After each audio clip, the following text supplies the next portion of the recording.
अस्सलाम वालेकुम स्टूडेंट्स। आज हमारा इस चैप्टर का लास्ट टॉपिक है गासेस लॉ इन डाइलेक्ट्रिक्स, यानी डाइलेक्ट्रिक रखने से गासेस लॉ पे क्या इफेक्ट्स होते हैं वो आज हमने फाइंड आउट करने हैं। Consider charge capacitor having plus Q charge on one plate and negative charge on the other plate as shown in the figure below. अब हमने एक कैपेसिटर लिया है जिसकी एक प्लेट के ऊपर जो है वो पॉजिटिव चार्जेस हैं और दूसरी प्लेट के ऊपर जो है वो नेगेटिव चार्जेस हैं। अब ई नॉट जो है वो इलेक्ट्रिक फील्ड इंटेंसिटी है विदाउट एनी डाइलेक्ट्रिक मीडियम। अब इसकी इलेक्ट्रिक इंटेंसिटी जो है वो ई नॉट है। अब हमने जो है गासेस लॉ का फॉर्मूला अप्लाई किया है। यहाँ आप लोगों ने पढ़ा था कि ई इलेक्ट्रिक फील्ड ई और एरिया जो है वो ऑफ द प्लेट जो है वो सेम सेंस में होते हैं, पैरेलल होते हैं। इस वजह से एंगल जो है वो 0 डिग्री आता है। कॉस 0 जो है वो 1 के बराबर होता है।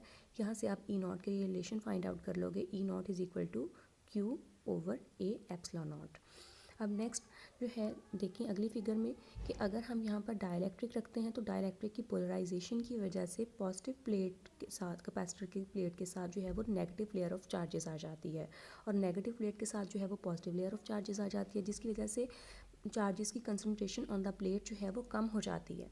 तो अब इसी चीज़ को यहाँ आप देखो, ये सारी डिस्क्रिप्शन उसी चीज़ की है जो मैंने आपको अभी एक्सप्लेन की है कि on the net so the net charge enclosed in the Gaussian surface decreases will remains q minus q prime, यानी नेट चार्ज जो है वो कम हो जाता है ड्यू टू डाइलेक्ट्रिक।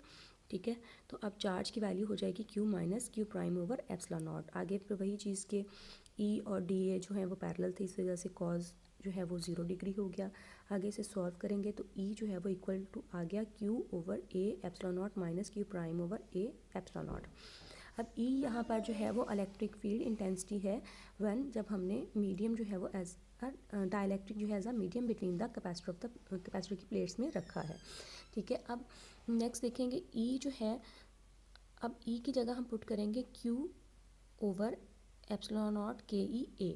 ये इलेक्ट्रिक फील्ड की वही वैल्यू है जब हम लोगों ने प्लेट के लिए जो है वो कैलकुलेट की थी, इन केस कि जब उसमें डाइलेक्ट्रिक नहीं था तो उसमें के ई नहीं था। अब अगर इसमें डाइलेक्ट्रिक है तो इसमें के ई का फैक्टर जो है वो इन एडिशनल आ जाएगा एप्सिलॉन नॉट के साथ। तो अब यहाँ पर ई की जगह जो है वो हम ये क्वांटिटी पुट करेंगे। आगे इसको सॉल्व करोगे तो क्यू प्राइम के लिए रिलेशन आ जाएगा। ठीक है, अब नेक्स्ट हमने दोबारा से फिर गासेस लॉ जो है उसके लिए रिलेशन लिया है। अब उस केस में जब डाइलेक्ट्रिक प्रेजेंट है तो हमने देखा कि चार्ज की कंसंट्रेशन कम हो जाती है और किसके बराबर आ जाता है, क्यू माइनस क्यू प्राइम के। अब यहाँ पर क्यू प्राइम के लिए जो रिलेशन आपने पीछे निकाला था वो हमने इसमें पुट किया है और यहाँ पे जो एंड रिजल्ट आएगा उसमें भी के ई का फैक्टर जो है वो इन एडिशनल होगा विद एप्सिलॉन नॉट। अगर जो है डाइलेक्ट्रिक की प्लेट्स के दरमियान कोई भी कैपेसिटर की प्लेट्स के दरमियान अगर कोई भी डाइलेक्ट्रिक नहीं है तो उसमें के ई नहीं आएगा। लेकिन अगर कैपेसिटर की प्लेट्स के दरमियान जो है वो डाइलेक्ट्रिक प्रेजेंट है तो फिर इस केस में एप्सिलॉन नॉट के साथ जो है वो के ई भी आ जाता है। और यहाँ पर एप्सिलॉन नॉट होती है परमिटिविटी ऑफ फ्री स्पेस, यानी ये फ्री स्पेस है। जब वैक्यूम है तो तब एप्सिलॉन नॉट तो आना ही आना है, लेकिन अगर साथ में कोई मीडियम इंट्रोड्यूस करवा देंगे तो फिर डाइलेक्ट्रिक कांस्टेंट का फैक्टर जो है वो भी एप्सिलॉन नॉट के साथ आ जाता है।